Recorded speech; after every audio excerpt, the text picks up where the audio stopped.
지금 시기에 어떤 것들이 발달해야 되는지 다 알려드릴 테니까요. 가정에서 한번 체크해 보세요. 이지 아이.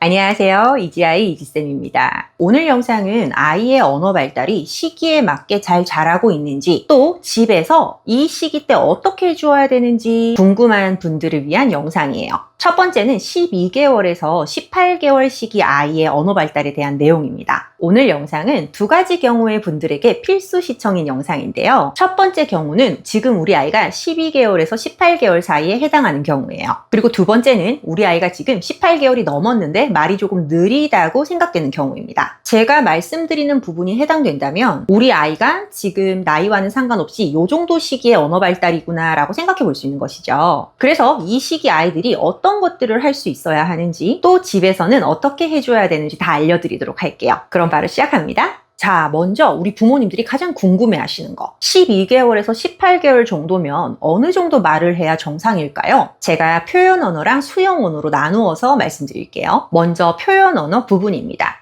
첫 번째, 12개월 전후에 의미 있는 첫 단어가 나온다. 두 번째, 단어 수가 한두 달 사이에 늘기 시작한다. 적어도 5개에서 30개의 변화를 보인다. 세 번째, 18개월쯤이 되면 표현할 수 있는 단어가 최소 10개에서 50개까지 늘어난다. 네 번째, 아이가 단어와 몸짓을 함께 쓰면서 표현한다. 다섯 번째, 아이가 몸짓을 쓸 때 뭔가를 가리키는 몸짓, 뭔가를 보여주는 몸짓, 그리고 엄마와 물건을 번갈아 보는 몸짓이 나타난다. 여섯 번째, 아이가 내는 소리에서 미음 소리와 비읍 소리가 비교적 정확하게 들린다. 일곱 번째, 자기가 원하는 것을 말과 몸짓을 섞어서 표현한다. 이때 쓸 수 있는 단어의 경우 단어를 말하면서 몸짓과 함께 표현한다. 자, 여러분, 표현 언어는 이렇게 7가지를 체크해 보시면 됩니다. 잘 확인하실 수 있게 제가 설명을 좀 드려볼게요.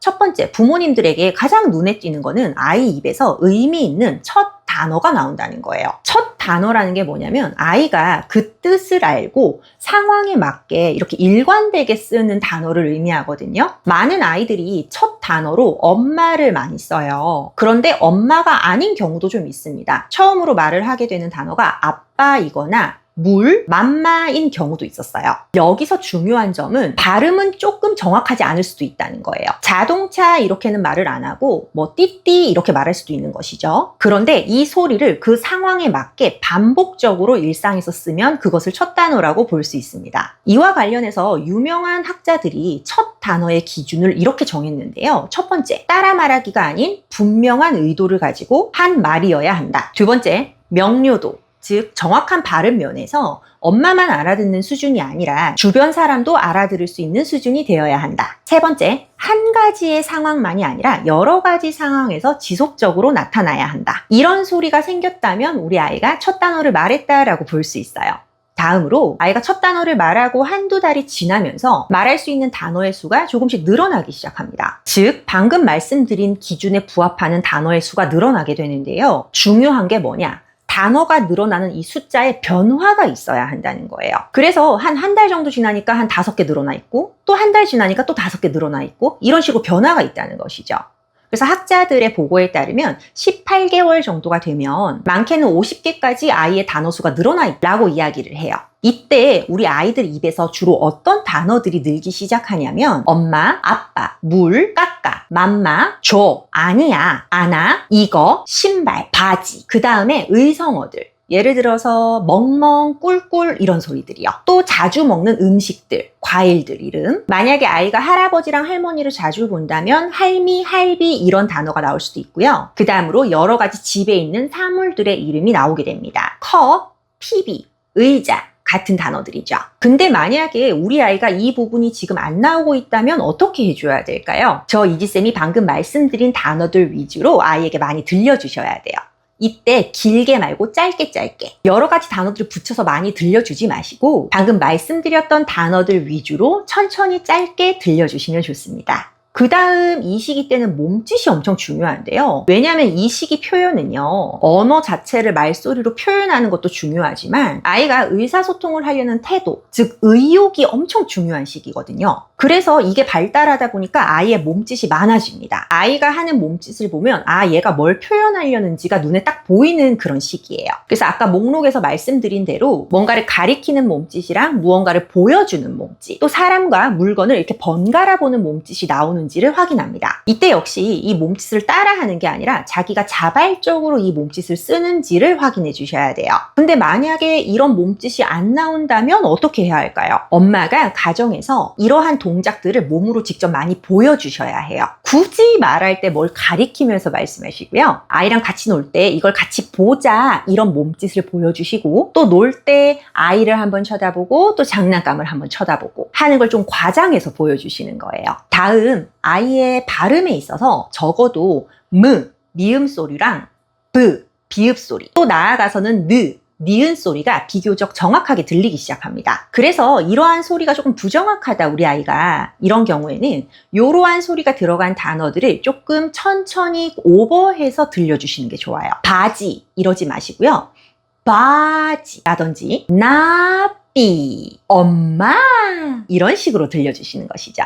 이번에는 이해를 하는 수용 언어 능력을 한번 살펴볼게요. 첫 번째, 자기 이름을 알고 부르면 반응한다. 두 번째, 눈맞춤이 자주 잘 일어난다. 세 번째, 엄마의 간단한 몸짓을 이해하고 반응한다. 네 번째, 엄마가 말하는 단어 50개 정도를 이해해서 가져오거나 가리킬 수 있다. 다섯 번째, 간단한 지시를 이해해서 이에 맞게 반응할 수 있다. 여섯 번째, 안 돼! 를 이해하고 반응할 수 있다. 일곱 번째, 엄마나 아빠 같은 호칭을 이해하고 반응할 수 있다. 여덟 번째, 간단한 것들을 따라하기, 즉 모방을 할 수 있다. 자, 체크사항을 말씀드렸는데요. 또 조금 자세히 설명드릴게요. 아이가 이해를 했다는 것은 그 뜻을 알고 그거에 맞는 외연적인 표현을 해낼 수 있다는 걸 뜻해요. 내가 알아들었다는 거를 표현해내는 것까지가 이해의 완성이거든요. 제가 우리 구독자님들 댓글을 보면 애가 아는 것 같은데 안 해요 라는 댓글이 굉장히 많아요. 예를 들어서 1번이 이름에 반응하기였잖아요. 그러면은 아이가 자기 이름을 부르면 아는 것 같은데 안 본다는 거죠. 아이가 아는데 안 한다는 거는 그거를 이해를 했어도 별로 중요하게 생각하지 않는다는 걸 뜻해요. 아이가 발달을 앞으로 해 나가려면 여러 가지 것들을 배워 나가야 하는데 이렇게 관심을 안 둔다는 거는 이러한 배움에 관심을 안 둔다는 뜻이기도 합니다. 그러면 결국 완전한 의사소통에는 어려움이 생기게 되거든요. 그래서 이해를 했다, 즉 수용 언어 능력이 발달을 했다는 거는 아이가 그거에 맞게 표현해내는지의 여부를 확인해 주셔야 되는 거예요.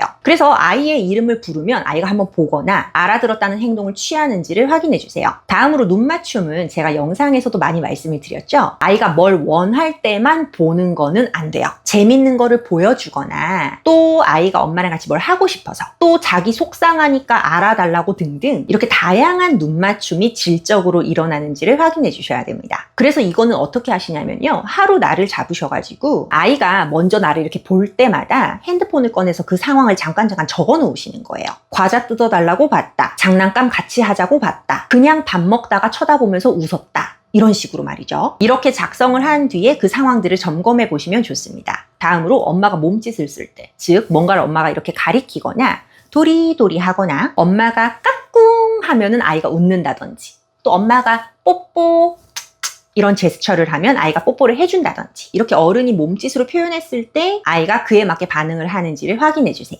다음으로는 단어를 이해하는 정도예요. 이게 참 중요하겠죠. 가정에서 아이에게 일상 물건을 들고 오라고 해보세요. 혹은 여러 가지 물건을 바닥에 이렇게 놔두고 엄마한테 이거 줘, 이지야 이거 줘, 이렇게 해보시는 거예요. 그런데 여기서 이 50개를 하루에 다 해보시면 안 되고요. 놀이 상황에서 자연스럽게 놀거나 하면서 몇 개씩 하셔가지고 한 일주일 정도 천천히 텀을 두시고 진행을 해보세요. 그리고 아이가 정확하게 반응을 할 때마다 그거를 휴대폰에다 이렇게 적어두시는 거예요. 그래서 우리 아이가 어떤 단어들, 또 몇 개 정도의 단어들을 이해하는지를 확인해 봅니다. 아이랑 같이 놀다가 생각나실 때마다 하나둘씩 해보시면 좋아요. 그런데 이때 물건을 주세요 하면서 단서를 주거나 하시면 안 됩니다. 이걸 해보시면 우리 아이가 일상에 있는 단어 중에서 몇 개 정도 이해를 하는지, 혹은 이해를 아직 못하는 단어는 뭐가 있는지를 확인하실 수가 있는데요. 이해하지 못하는 건 나중에 놀면서 하나씩 가르쳐 줄 수 있겠죠. 이때 기억하실 점,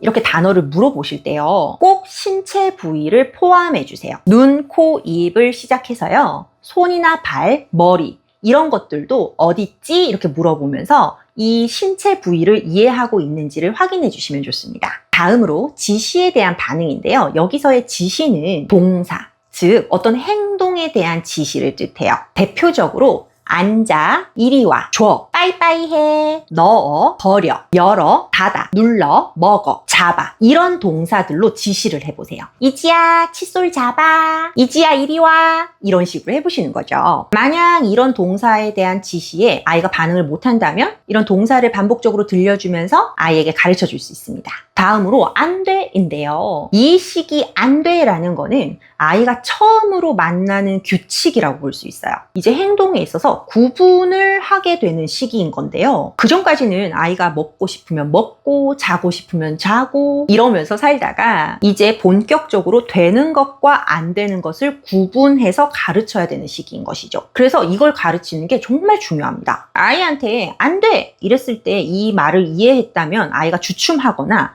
아니면은 또 울고 떼쓰고 할 수도 있어요. 그래서 평상시 아이를 키우실 때 무조건 다 안 돼를 하시기보다는요, 이 시기 때는 절대 안 되는 것들, 그런 상황일 때 안 돼를 말씀하시면서 대신 안 돼라고 엄마가 말했을 때 그것만은 절대 안 된다는 걸 아이한테 가르쳐 주셔야 돼요. 이게 어찌 보면 첫 훈육의 시작이라고 할 수도 있어요. 그 다음으로 호칭은요, 엄마나 아빠 혹은 또 할머니 등등의 사진을 준비하셔서 그걸 놓아두고 엄마 어딨지? 아빠 어딨지? 이렇게 물어보시면 됩니다. 마지막으로 모방인데요. 모방은 몸짓이나 아니면 놀 때 어떤 행동 아니면 소리 같은 것들이에요. 어려운 것 말고요. 평상시 아이가 할 수 있었던 그런 행동들로 결정을 해주시는데요. 아이가 기분 좋을 때 뭘 보여주면서 이걸 따라 해보라고 하는 거예요. 이지야 엄마 봐봐.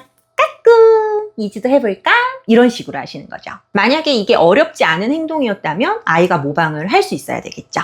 네, 오늘은 저 이지쌤과 함께 12개월에서 18개월 사이 아이들의 언어 발달을 위해 체크해봐야 하는 내용들을 이야기 나눠봤어요. 오늘 내용을 살짝 정리하면 이 12개월에서 18개월 시기는 아이가 첫 단어가 터지는 굉장히 중요한 시기입니다. 우리 아이가 여러 가지 의사소통 의도가 있는지 또 모방이 되는지 협조적으로 이해한 바를 잘 수행하는지를 점검해 봐주세요. 만약 제가 말씀드린 부분 중에서 아이가 잘 안 되는 부분이 있다면 이 시기에 몇 달 동안 의식적으로 아이랑 놀면서 이 부분들을 중점적으로 연습해 줍니다. 그러면서 아이의 변화가 있는지의 여부를 휴대폰에 간단히 써두시는 거죠. 그리고 나서 매월 말일쯤이 되었을 때 내가 휴대폰에 어떤 것들을 썼었는지, 그래서 우리 아이가 어떤 것들은 변화가 있고 어떤 것들은 잘 안 되고 있는지를 확인해 봐주세요. 다음 영상에서는 다음번 시기 18개월에서 24개월 단어가 폭발적으로 늘어나는 시기에 대해서 설명해 드리도록 할게요. 이 시기를 잘 잡으시면 우리 아이의 어휘가 쑥쑥 올라갈 수 있으니까 다음번 영상도 기대해 주시기를 바랄게요. 오늘 영상이 도움되셨다면 살포시 구독과 좋아요 꼭꼭 부탁드리고요. 그럼 저 이지쌤은 언어 발달에 도움되는 영상으로 다음번에도 또 찾아뵙도록 하겠습니다. 감사합니다.